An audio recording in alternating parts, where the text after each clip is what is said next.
Welcome to the #1 show and the source of truth for all things MedTech. Here, we reveal the secrets and stories behind the investments, science, and commercialization of the MedTech industry.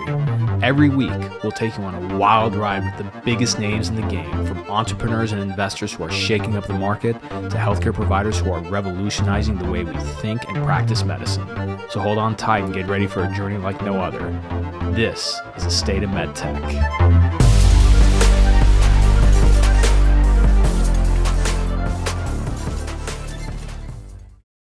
Hey, what's going on, everybody? Welcome back to the show, and I'm excited for this one because many of you have asked me to do more marketing episodes. This is one of them.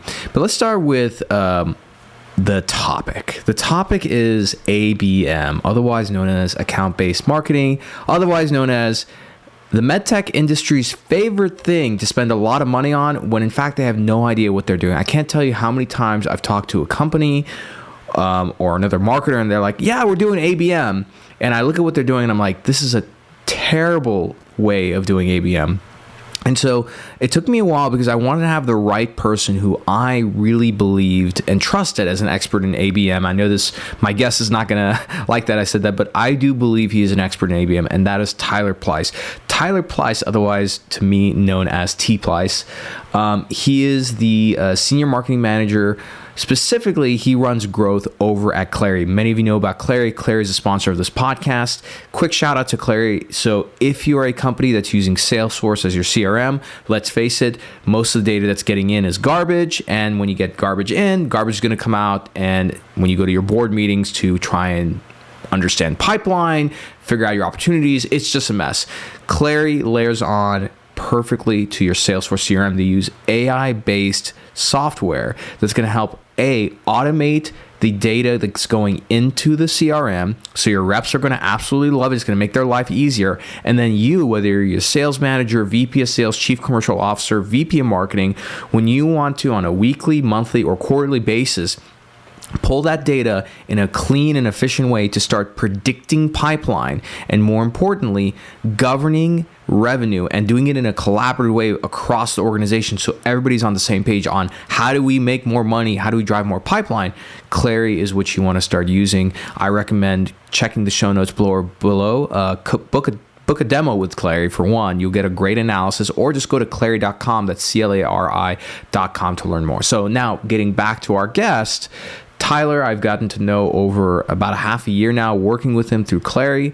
I've also become a huge fan of his newsletter called The Pleiss is Right. So you can find that on LinkedIn, or probably better yet is to check the show notes below. You can find his newsletter on Beehive. You can go to ABM as in account-based marketing, abm-tactics.beehive, spelled BEEHIIV.com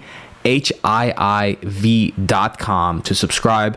And if you're a medtech company and you're even thinking about doing ABM, please, for the love of God, for me, for our industry, reach out to Tyler, because he does consult and advise on numerous companies, both medtech and SaaS, on this. So you can reach out to him directly on LinkedIn on his profile, which is Tyler Pleiss. And again, the reason why I say this, especially the marketers, I'm telling you this, please listen carefully when I say this. Most of you have never done ABM.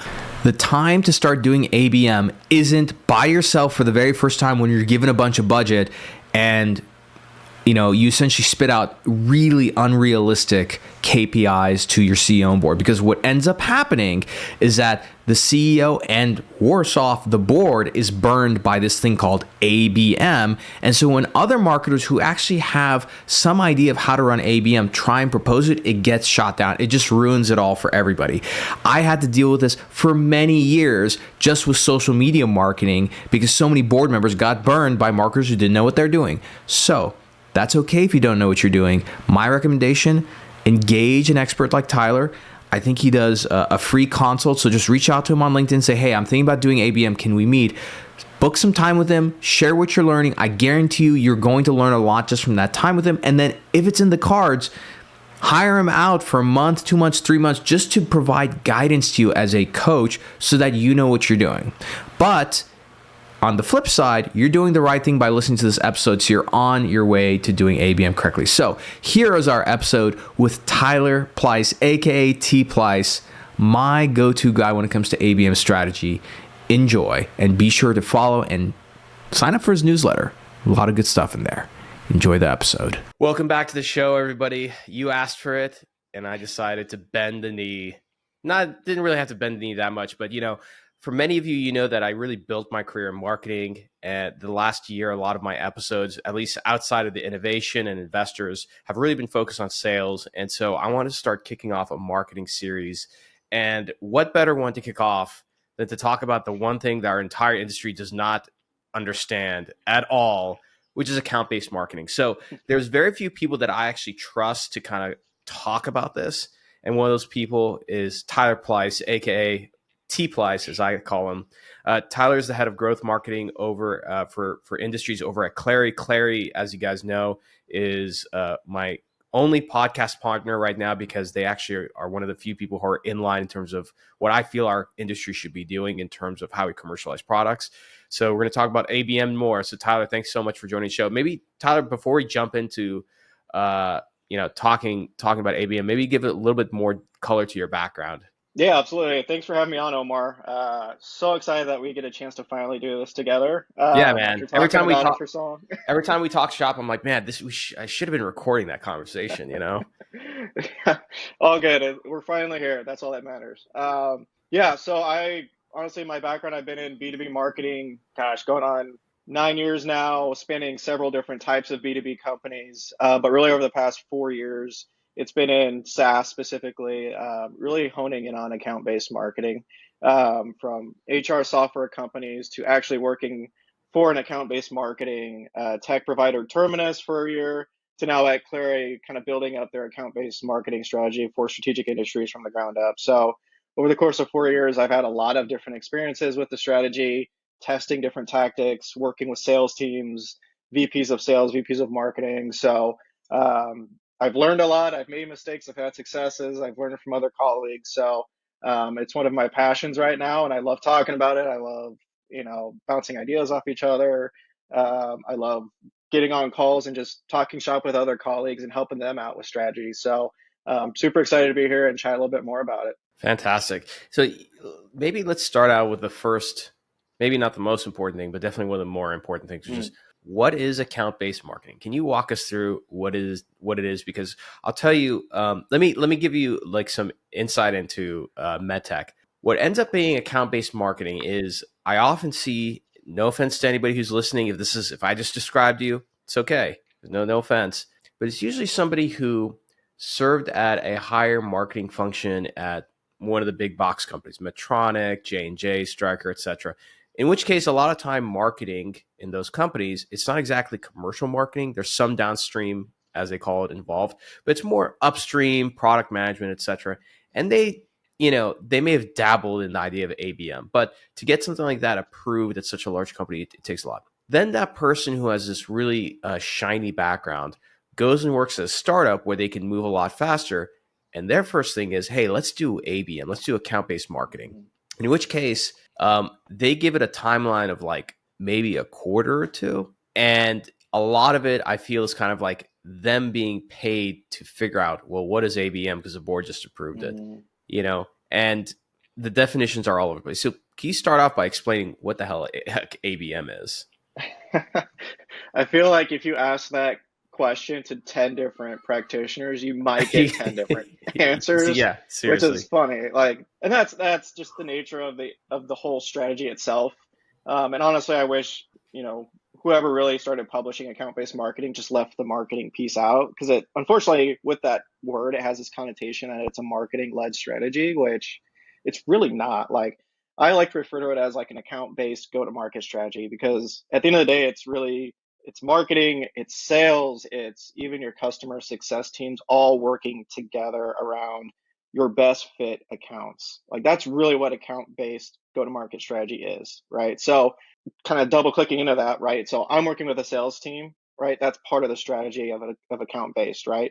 But really it's coming together, identifying who are the best prospects, who are the best fit accounts that reflect your best customers, right? And we need to get those to pipeline, to bookings, to revenue, through a very aligned strategy, through very specific marketing tactics, through very specific outbound sales messaging, right? Adding value. Um, Same thing with customer success. It's me working with customer success and saying, okay, who are our most important customers right now? Who are the ones that maybe are at risk of churn, or are the ones that we need to upsell or cross sell, right? Let's identify those customers right now, and let's work really tightly together on identifying a really cohesive strategy on, okay, what's the messaging? What's the content we need to go after these accounts? How are you going to talk to these accounts, right? So that way we can hit those KPIs at the end of the day. So I would say simply it's a cross-functional strategy where you're focused on the best fit accounts. That's the simplest I can put it.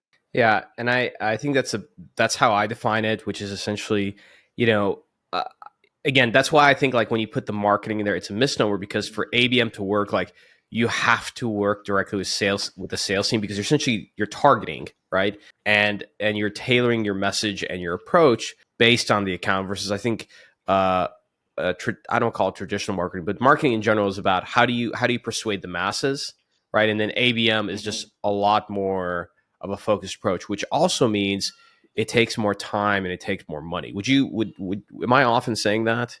I would say it probably takes more time, not necessarily more money. I think money comes into play when Mm, you think about like bringing on additional tech stack, or like direct mail or like big events. But really, like, and I made a LinkedIn post about this the other day. Like, you could literally start an account-based strategy with no budget. Like, you don't even need a budget to start ABM. Like, you just need time and you need dedication and you need alignment with your sales and CS teams, right? That's really what it is. So, yeah. you know what I'm saying? Like, you have to be willing to sit down with them, have the right data, and say, okay, here are 100 prospects. They look exactly, or they have the right attributes as our best customers right now. Let's work together on just focusing on these 100 accounts for the next quarter, right? And that can look like very dedicated outbound sales messaging and content from them. And then from you, with a zero budget, you can do the same thing, right? Like, it's dedicated maybe email sends like throughout the quarter, right? Or it's, working with your executives to do very specific outreach to executives at those accounts, or just hosting a webinar, right? Like, if you have a customer that looks like one of those prospects, pull them in, set up a webinar, invite those prospects to the webinar. Like, these are all things that are free that you don't need a budget for, right? It's more of just aligning around the strategy and the accounts and the messaging and the value that you want to provide these specific accounts. That makes sense. Well, I want to go back to how do you, because I think identifying and understanding who your best customers are and the Mm-hmm. attributes, I think is the most important thing. I think it's very important. I mean, even for my own business, when I started like my first course, I had to sit down and say like, okay, can I sell this to anybody? Yes. But is it for everybody? No. And so I had to sit down and sort of model out like who's my best customer, right? The ideal Yeah. customer profile. But if you can kind of dive into it a little bit, why would a company, perhaps choose an ABM approach versus, let's say, an inbound approach, right? Right. I think at the end of the day, like, I think every company is going to need an inbound strategy. Like, I think that's just going to be just natural practice. And I think an account-based strategy complements that, right? So it's not like one versus the other. I think it's more of like they complement each other, right? So you're always going to need that kind of larger, like, brand integrated type of campaign that hits the masses, right? That has a very specific message that then it creates demand and drives inbound at the end of the day. That you're always going to need that. But on an account-based strategy, like, that's a really good place to start to really focus in with sales, right? Because here's what happens at every company, and I've been at them. I've talked to people like, your sales team's going to get a book of 1,000 accounts, right? And then they're going to get asked by their VP of sales, okay, you got 1,000 accounts. You need to touch every single account. You need to go after and figure out how to hit pipeline, right? In addition to that, you also have to get on phone calls and do discovery calls, do demos, get in the operation room, blah, blah, blah. Like, I mean, there's so much going on with sales reps. They can't focus on a set of accounts. They don't know where to even start. Like, the thing I hear all the time when I talk to sales, the number one thing is always, I don't know how to prioritize my accounts. I don't know where to start. Right. And so that's where an account based approach can help. And that's where working with them on really understanding who are the best accounts from that list of 1,000 accounts are. And that starts with looking at your best customers. So, for example, I'll just use Clary as an example, right? So, like, if we're going after, uh, you know, biotech companies, right? as like our target list, I want to look at our list of biotech customers. Like, what qualities do they have? How many sales reps, right? How much funding do they have? What does their tech stack look like, right? What products are they even using of Clarity? Like, what's their account health, right? So all these attributes that you know about your customers, you can then take to, one, further refine that list, and then two, helps you understand, what kind of messaging, what kind of use cases should I then target these accounts with? Because the other part of it is with sales reps, it's not only understanding how to prioritize accounts, it's, well, I don't know what to say to them. I don't know what messaging works. So on the other side, if you understand your customers, then you also understand what products they're using of yours. That can help you further refine the messaging for sales to say, hey, we know that this list of 100 biotech accounts uses this product. Let's go to market with messaging and content and value around that product, because we know biotech customers use that product more 9 times out of 10. So by understanding your customers, you can take all those different attributes, and it just makes everything more cohesive, and it makes everything more streamlined and better prioritization and content and messaging for not only sales but marketing. Yeah, that makes a lot of sense. And I would say, I don't know if they did ABM per se, but like one of the bigger success stories in our industry was Intuitive Surgical, who was like floundering in the early 2000s. They actually, for people who are listening, just for context, Intuitive, whose market cap, I think it's like 70 or 80 billion. Actually, hold on. I don't want to guess. I've done that before, and somebody like corrects me, like, "Oh, you're like a few billion off." So let's type it in real quick. Okay. So I was a hard problem. Yeah, I was way off. I'm sorry for all the Intuitive people who got pissed for a second. Okay, they're at $111.18 billion market cap. So I was way off. Sorry, guys. But my point was that, at one point they were going to be acquired for like $5 a share. They went public through reverse merger, I believe. And they got, what made them successful is they got extremely specific about what they're going to focus on, which is they focus on radical prostatectomy. And I believe that they started targeting very specific types of accounts. So when you start looking at the best customers, I think that's another, okay, my perspective, your best customer is not the one who's, you're making the most money off of. Because a lot of times you can have a customer like that and they're the worst. When you think of your best customer, what comes to mind for you? I think you hit the nail on the head though. First, like, you can always look at contract value, like those people that are bringing in $4 million a year. Okay, great. But I think kind of double clicking into that, like, that's where the alignment with your customer success team comes in, right? You have to talk to them and understand, who are the people you like working with? Who are the folks that when you see them on your calendar, you get excited because you like working with them? Because it might not be great heuristic. Yeah, like they might, like that person that company that's bringing in $4 million a year might be the worst, like you said, the worst company to work with. They're difficult. They don't listen. You can't get them on the phone call. Like, you have to be able to also use that anecdotal evidence from your CS team. So like, that's a great point. I would say also things that I try to look for is retention. Like, what is their retention rate? Are they people that are signing 2-3-year deals, or are they only people signing a 1-year deal, right? So you want to look at those customers that keep coming back and keep using you. And then on the other side, I would say you want to look at product usage, right? So like, are they using one product, multiple products, right? Are they continuing to expand within your product suite is also another good sign. And then I would say one thing that we do at Clary is we have an account health score. So like, we're able to see based off of the CSM's interaction with the account, like, is the account green? Is it yellow? Is it red? Right? So green meaning this account's great, like everything's going well. Like, if you can do that, like, that's another great point to look at, because it kind of takes in the anecdotal evidence that we just talked about to know where they are standing with Clary or with your company at the end of the day. So like, I love looking at not just contract value, but retention rate. I look at product usage, like how many products are they using? And then really, what's their account health looking like? Are they a good standing customer? Are they a bad standing customer, right? It's like, those are some of the key things that I would look at. And then once you have that, then you can start adding in, the firmographic stuff, the technographic stuff, all those little finer details to really hone in more. But like, I would say from a customer standpoint, like, those are probably the biggest things you want to start looking at when you think about like trying to identify your best customers. That makes a lot of sense. And I think, just to translate it further into our industry, I think, when it comes to like product expansion, so like for a lot of the implant companies, that's kind of an obvious one. If you're a capital equipment company, you don't have much product expansion, but what you do want to look at is like utilization rate, right? So if it's a, navigation, robotic equipment, it's, I think percentage of usage for the hospital, and you have to see, like, for example, if you're selling something to urology, you know, how many of the urologists are actually using it. You know, so for example, I think a good example of like of where you have to sort of dive deeper is like you can have two accounts, one where you have 5 urologists and each of those urologists are utilizing your technology anywhere from, let's just say 60 to 70% of the time, versus a hospital that has, like, let's say one urologist and they're using your product 100% of the time. So you kind of have to decide like which one of those cases are more ideal, and trying to understand that, you know, everybody, at least on the adoption cycle, has like a different psychology, you know, a different set of things. The other thing I would add, just for people who are listening, don't just focus on the clinical side. I would say also focus on the hospital as a whole. Like, what is a C-suite like? Do they promote your technology, their supply chain, their procurement? Like, all these things you have to take into mind, because again, we're not living in the good old days where you can just go sell directly to the doctor and you're done, you know?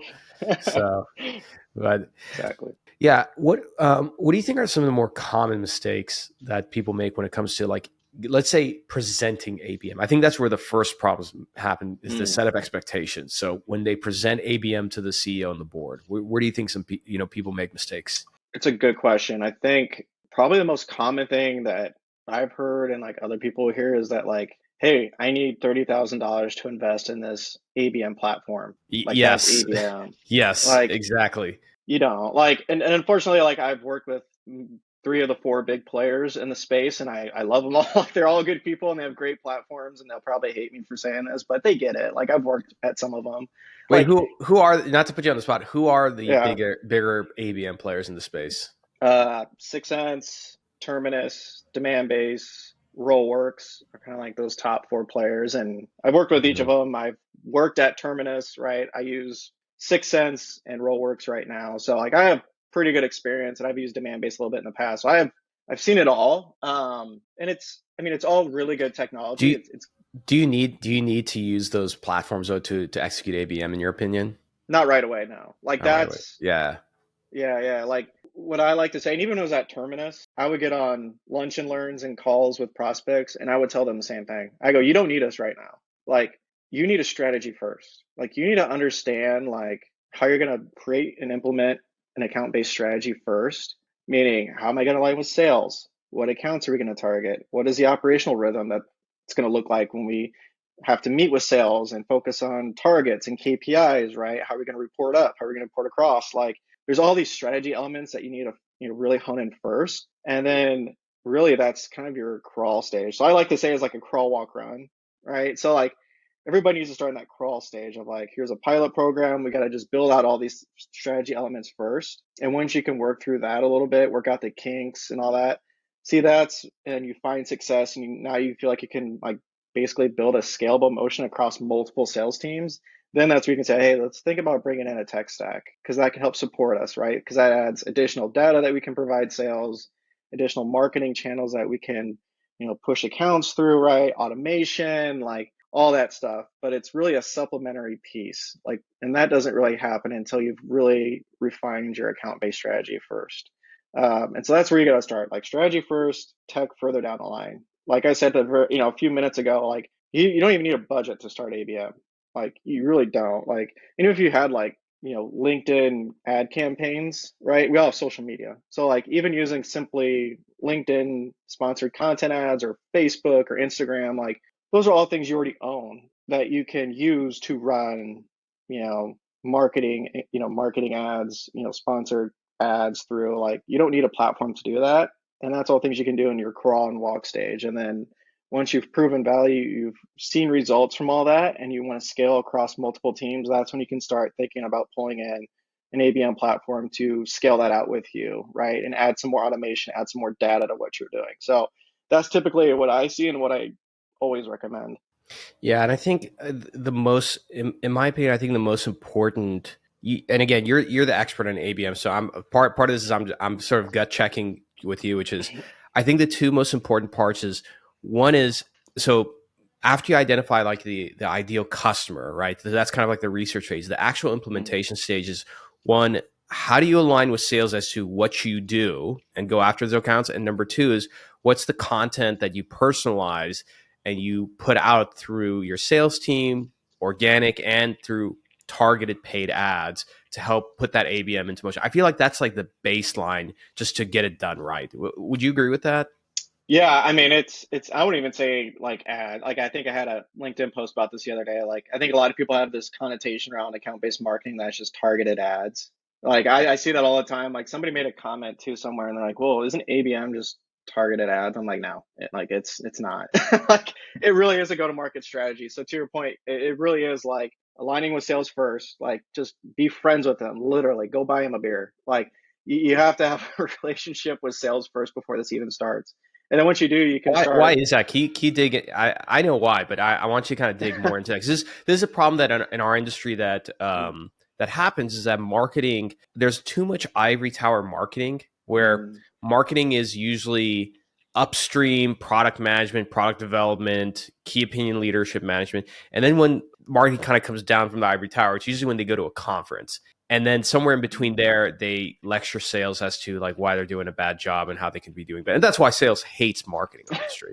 But can you talk to us a little bit more about how do you become friends? Like how do you like to go about becoming friends with the sales team so they got your back and they implement these things? Because that's the success of ABM really falls on the sales team. Yeah, I mean, I truly, I've been at a SaaS company once before, and like the two teams are so silent. Like, they didn't even talk to each other before I got there, and I was like, "What are we doing? Like, this is why things are broken." Like, here's what happens in most organizations. Like you said, it's like marketing's doing their thing. They're driving, inbound demand, or they're driving like low value MQLs from somebody who downloaded an ebook or whatever, right? And then they throw them all to sales and they're like, "Go, like, just figure it out." And then conversions are low, no pipeline is created, marketing's missing their goals, sales is missing their goals.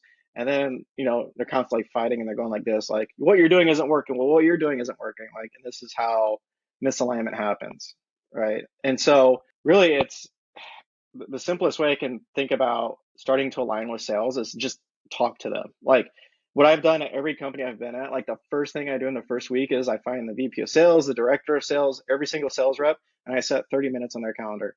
And I just take that time to introduce myself, give them my background, get to know them a little bit more outside of work. Like, what do you like doing? Like, do you have kids? Like, where do you live? Right? And just doing things as simple as that goes a long way in building a relationship with sales. And then, like, once you're able to do that kind of first step, then it's starting to build an actual, what I call like an operational rhythm. So these are like recurring meetings that you then set on the calendar, right? And these can look like recurring meetings either bi-weekly or monthly with a pod of sales reps or the VP of sales, and they can be separate or together. But these are the meetings then where you continue to stay in tune with sales and they stay in tune with marketing in terms of, okay, what's going on? Like, what do you guys have planned? Like, what should we expect? What should follow-up look like? And when you start doing that, you start building a really tight relationship.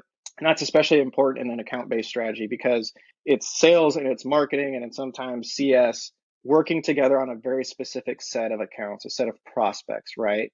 And you have to be aligned in terms of, this is the account list that we're going after. Are we aligned? Yes, yes. Right? And then with that, here's the messaging, here's the content that we want to target them with. Marketing is going to use these channels. We're going to use this messaging. We're going to use this content to drive awareness, to drive engagement, to drive web traffic with.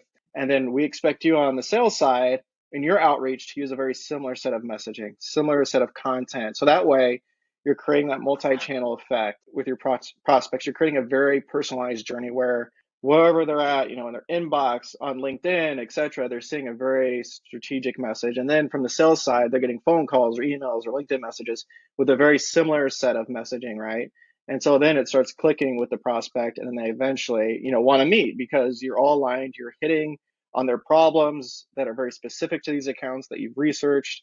And so when you do that and you create alignment, like, it becomes much easier to hit your goals and you're all aligned on the same thing versus being in two separate worlds and you're just constantly bickering and fighting at each other, right? So it's just like, it's hard to describe. Like, once you're in it and you see it and you feel it and you see the results of working together with sales, I mean, it's worlds different than trying to do your own things separately, because you're just going to continue to create tension and miss goals, and then that's not good for anybody. Yeah, no, exactly. And I think like for a lot of people don't like this analogy, but I think it's perfect. I think a lot of business, especially when it comes to sales, can be analogous to sports. And I see salespeople as very much as athletes, where they can improve on their own, But if they don't know how to capture their performance data and interpret it, like, Michael Jordan, Kobe Bryant, like all these guys, like they had their stats, but they weren't spending time like reviewing every single piece of detail. They had somebody to help, right? I think that's for our side, that's where marketing comes in, where marketing provides that sort of overhead cover, and they can see from a farther vantage point to say like, oh, you know what, this is actually what you're doing. This is how we can improve on it. And I think working together on that, it just makes it a lot better versus I think what often happens, not just in medtech, but across the board, is marketing runs their campaigns based on what they think would be best, right? They think it's getting awareness. And meanwhile, sales just kind of hoping that their prospects see that content that marketing is putting out, right?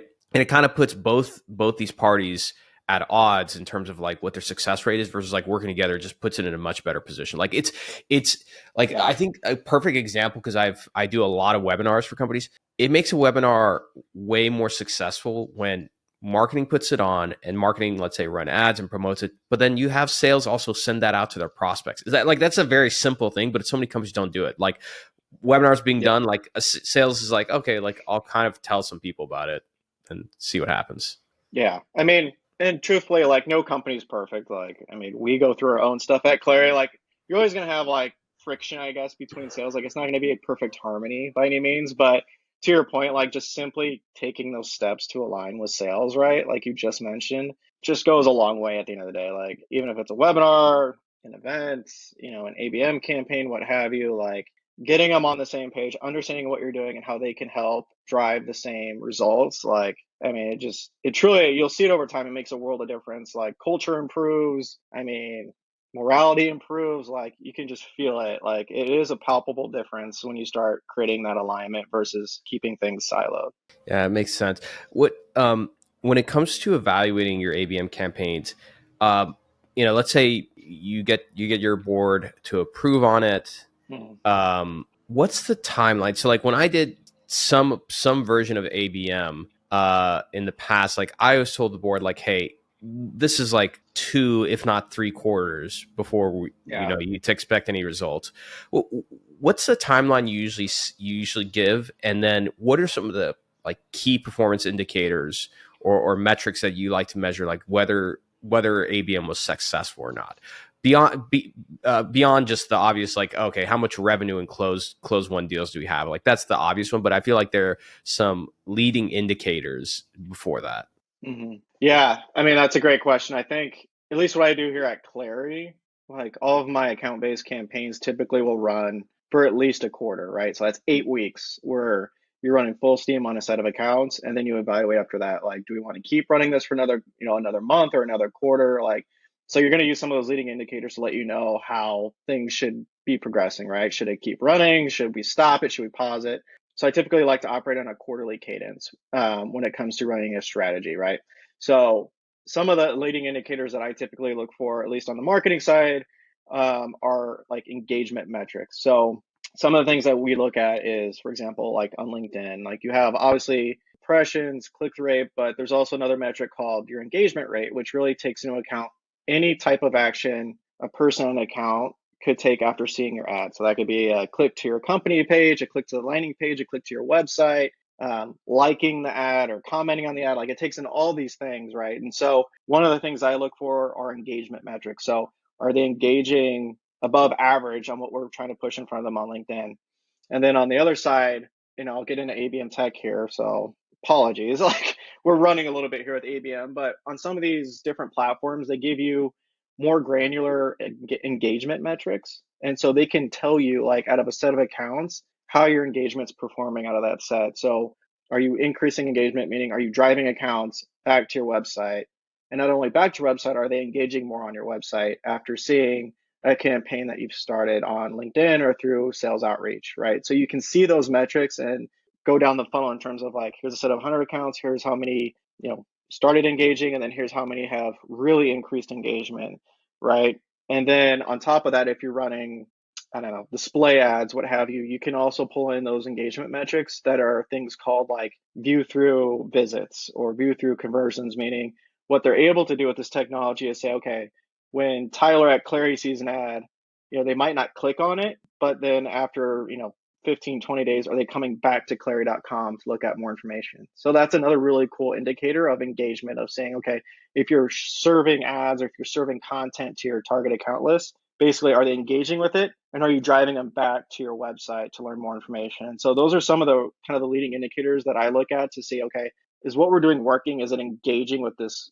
target account list? So some of those things that I look for there. And then I also work hand in hand with sales. So we constantly have like weekly meetings of saying, okay, what's your open rate? What's your click-through rate on your ads? Like, are you getting on the call? Like, are you having conversations, right? Like trying to get their firsthand anecdotal like context about like what they're seeing and hearing in the field is also a good leading indicator. And that comes from that sales and marketing alignment and that relationship you've built, right? So when you've done that, you're able to have those conversations and really understand like how things are going on the front lines.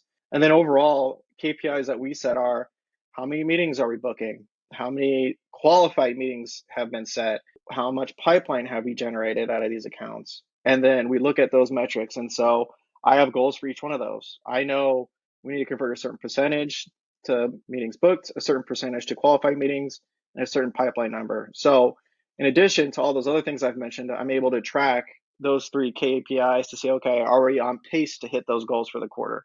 And if not, do we need to extend this or do we just need to scrap it?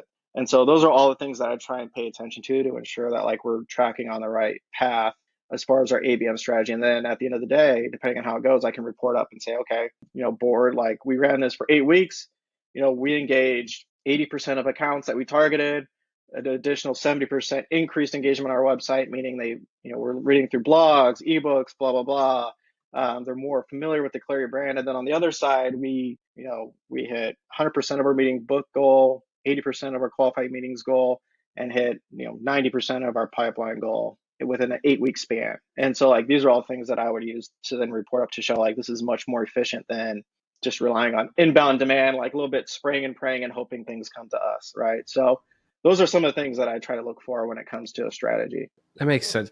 Now, I guess we definitely should go into like ABM tech. Maybe if you could do a good spread between Series A startup that is now commercial but very light, thin tech stack versus let's say like Intuitive Surgical, like company that's got money that's going to have definitely Salesforce, etc. Like what does that ABM stack look like? So maybe you can start with like you're at a startup, it's light, like you probably have a HubSpot, not much else. But yeah, if you can kind of give the spread there. Yeah. I think if you're at like a Series A startup or any startup, use your CRM, use your marketing automation platform like HubSpot, Pardot, Marketo, and then use the social channels that you already have access to through your social profile. So like Facebook, LinkedIn, like that's really all you need. You don't need any more budget to go out there and buy more tech. And so like with that, what you can do with that account list, like you can target those accounts on those social channels to those targeted ads already. You can just upload a list of accounts there. Same thing with, I think you can do it in Marketo and Pardot. Maybe I'm more familiar with like HubSpot, but like even in HubSpot, like I'm sure most Series A startups have that because it's more of a SMB focused product. But even there, like I had 5 years experience in HubSpot, and you can do some really cool things near HubSpot instance or Marketo. So you can create specific landing pages and personalization for these accounts that doesn't cost you anything. In HubSpot specifically, you can set up some very sophisticated workflows. So as accounts engage and stuff like that, you can set up some very intricate workflows where maybe you're putting them into this bucket or that bucket or that bucket with different email content or different triggers for sales. So all these things you can do with your own tech stack that can complement your ABM strategy, right? So you don't need anything like that. As far as like a 6sense or a Terminus. Now, if you're an Intuitive and you're a bigger company that might have more budget, I wouldn't say there's like an ABM platform that you need to like look at first. I think it really depends on what you need. Like Demandbase, Rollworks, 6sense, Terminus, like they all offer very unique strengths and weaknesses. And I think which one you go for depends on what you need as a marketing org, as like an ABM strategy, right? So like again, these people might not like me saying this, but I'm going to say it. Like, and I say this all the time, like Terminus is very strong in the marketing engagement channel space. Like they have chat, they have email banners, they have display ads, they have LinkedIn, they have web personalization. Like they have all these things that are really great that can like really help you create a multi-channel experience. But on the sales data side, they lack a little bit. Like they don't give you quite as much intel. Whereas like Sixth Sense is basically the opposite of that, right? Like they don't have quite as many marketing engagement channels, but what they really hang their hat on is the data side. Like they give you really good data about your accounts, about your prospects that can help your sales team more than your marketing team. And hopefully they don't get mad at me for saying that, right? So if you go through that evaluation process, like you have to be really smart in understanding like what are we really looking for? Like what do we need to like scale this strategy? And if you can understand that, then you can ask better questions on evaluation process to help match what you need. Because like I said, every platform is going to be different in terms of their strengths and weaknesses. And you have to understand like what you need to be able to ask the right questions and have the right evaluation process, because some are going to be good at other things, some won't be. And you have to be able to, like I said, kind of understand that going into it and be able to ask and evaluate the right things. Got it. That makes a lot of sense. And I think look, like no platform is perfect. So I think like your thoughts on those different platforms, it's very fair.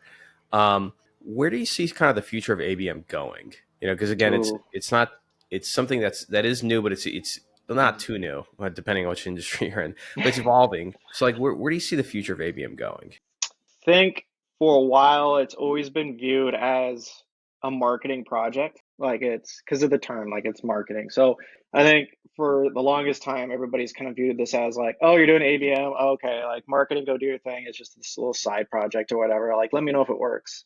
But I think the smart companies, the smart B2B companies are going to see it as more than that and see it as more of like an actual go-to-market strategy. Like this is how sales and marketing and CS teams work together to drive our best accounts to meetings booked, to qualified pipeline, to bookings, to revenue.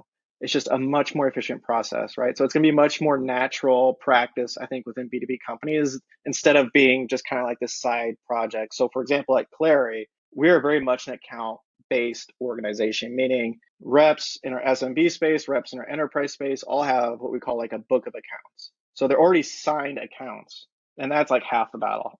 So like that's already a good first practice. And then so it's on us on marketing and sales to then come together and say, okay, you just got your book of accounts. Let's now work together on really prioritizing your top 10, top 20, top 50 accounts. And like, let's really focus on that and creating a cohesive strategy for each segment to then drive to our goals. Like that's where I think it's going to end up being, is like really an account-based go-to-market strategy versus what we see now, which is a lot of really spray and pray, right? Like marketing's doing a bunch of just broad-based demand gen, trying to hit everybody, hoping leads come in, hoping people download MQLs that never convert, right? Like we all see it. Sales right now, maybe they do get accounts, I don't know. Or they just have a database where they're just kind of like fishing and trying to find accounts, and they're just hoping they turn into something, right? Like that's what happens right now. I've been a part of organizations where that's what it's been like, and it doesn't work. You don't hit any goals. So I think over time, the really smart go-to-market leaders are going to start transitioning to that more account-based focus, because they're going to see a more narrowed in,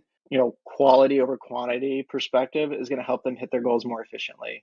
And I think you're going to start seeing that more and more often. Like you're going to see some of these leaders that maybe started off as ABM practitioners, individual contributors, they're going to start getting up the food chain, right? They're going to start becoming, directors, VP, C-suite members, and they're going to start building their influence across all of those levels. And eventually, within maybe the next 5 years, you're going to start seeing more companies just being like, hey, ABM isn't this side project anymore. Like this is our go-to-market strategy. This is how we generate revenue. And I think that's where we're headed. Yeah, no, that makes sense. Just in kind of wrapping up, again, for a lot of markets, whether they're at a large company or not, I think many of them, the best way for them to start is like with a smaller ABM focused project. For me, I'll share like one of my favorites, which is, doing something that's based around a webinar. The reason why I like that is that, it gets leads for sales, which is a great way to get a quick win with sales, make them happy. I think it allows you to identify that key customer, right? That's really good. And you can get them to do that webinar. So that way they can hopefully attract other customers like them.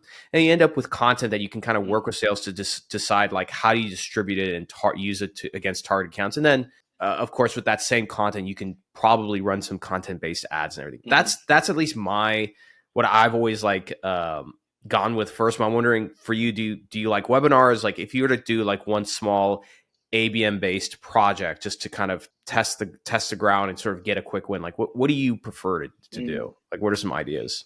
I think the two things I've done in the past is more pipeline acceleration, right? And so meaning you have a set of very important accounts from maybe 2 or 3 reps that are kind of just like sitting in the middle of the sales funnel. And these are the most important accounts that you need to advance down the funnel and hit revenue. Like you want a quick win, go ask your sales rep who is the most important account in their sales funnel right now. And they'll tell you within 2 seconds. It's intuitive, right? That's where you start. Like you can start right there and help them. And if you get them even to advance like 1 stage in the sales funnel or 2 stages in the sales funnel to keep that account engaged, add new contacts, new personas into the conversation, like that's such a quick win, right? Because it teaches them the value of really focusing in. And that can be one-to-one, or it can be like a set of small accounts that are stuck in the sales funnel. So like that's one. The second one I think is probably the most important right now, I think, for any B2B company is customer retention, right? Like everybody needs, within today's environment, like we all need to keep customers. That's the only way we're going to survive. Customer retention is the new acquisition, is what I say. So what I've done in the past and what I would recommend is say, okay, I don't, you can correct me if I'm wrong, but customer success team at Intuitive or whoever, right? Okay, who are our set of customers right now that are potentially at risk of churning? Okay, well, hope not, but maybe there's 50 customers that we think that are pretty at risk. Okay, well, let's focus on those 50 accounts, Mr., Mrs., they, them, CSM. Like, let's look at those 50 customers. Let's figure out a very strategic message and some content and some activations that we could do around those 50 accounts to reduce churn. And if you can get 45 of those 50 accounts to renew, like, I mean, right there, you've saved millions of dollars. And so, I mean, those would be like the two simplest strategies that I would start off with if you're trying to build a pilot program and get buy-in right away. Yeah, I'm glad you mentioned that too, because I think that's like such an obvious one that marketers, they don't think about, which is, helping sales with an existing deal. And it could be something as simple as, if a deal is stuck, helping them figure out like, okay, if you have clinical buy-in from a surgeon or a physician, then like who else needs to be influenced? And a lot of times, sometimes it's somebody who's in supply chain, maybe somebody on the VAC committee. A lot of times it's like supply chain, right? People that, and I think there's like very simple ways to solve for that. Like sometimes as simple as just getting connected to the people who are in supply chain on LinkedIn, finding a junior person, connecting with them, asking them about how can we move things forward. And that person, because nobody usually talks to them, they'll be like, oh, you can do this X, Y, Z, But I think I think pipeline acceleration is like one of those like more valuable levers of persuasion you have as a marketer, and most marketers don't think about it because they feel like that's sales' problem. But like me personally, I feel like if you don't hit your revenue for the quarter, like that's on sales and marketing, And I think too often in our industry, like when that doesn't happen, marketing kind of sits back, is like, oh well, sales needs to pick up the slack. You know what I mean? I just feel like it's the wrong way of thinking about it. Because like, it just kind of hit me now, Tyler. The reason why it's like that is that 10 plus years ago or so, even most recently, but let's just say 10 years ago, it used to be like that, where sales can just go directly into a hospital, go up to a surgeon, manage the deal, sell, close, and that's it. Like they did not need marketing at the time, right? So marketing was more product management focus and like events and KOL management. And now deals have become a lot more complicated, right? And I think now it's just not like that anymore. So marketing is being expected to step into more of a revenue driving role versus being looked at as like a cost center. Yeah, it's much more of a hybrid approach now, would you say? Like it's not totally always just being in the hospital. Like you have to be able to do things at home. You have to do things on your phone. Like, and I think it's becoming more important, obviously, in the life sciences space. But I mean, even from a marketing perspective, I've had that question come up so many times. Like, well, it's sales' job now. Like, we don't need to do anything. Like, BS. Like, no. Like, my job is help them. I always tell salespeople, like, my job is help you make money. like I want to see you make money. Like, that's what I want to help you do. And that should involve continuing to help engage accounts once they're in the sales funnel. Like there are still so many creative things, and I've seen so many creative things that people will do to keep accounts engaged when they're in the sales funnel, right? And you shouldn't just like blow that off. Like that's such a big part of it, because I guarantee you, like the number one problem a lot of companies having today are deals getting stalled because the economic environment. Like, so you want a quick win? Jump into the sales funnel and help your sales reps advance some deals. Like you should absolutely be having that top of mind. 100%, man. Well, look, as we wrap up, I have a couple more questions for you, just on, your favorite resources for account-based marketing. One thing I do want to plug is that you have a fantastic newsletter on LinkedIn called The Pleiss, right? So Pleiss is great play on words, by the way.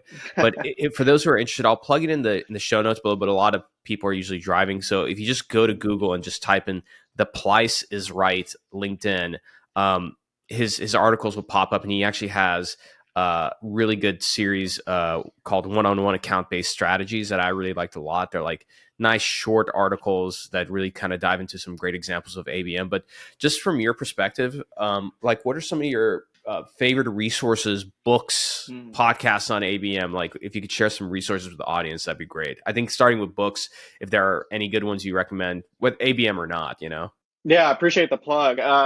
Yeah, I would say probably the one book you should read is called it's called ABM is B2B by Sangram Vare. He was the former founder and CEO of Terminus, and so he wrote this book a few years ago, and it's just really enlightening, and it puts things in a very simple perspective of like what ABM is.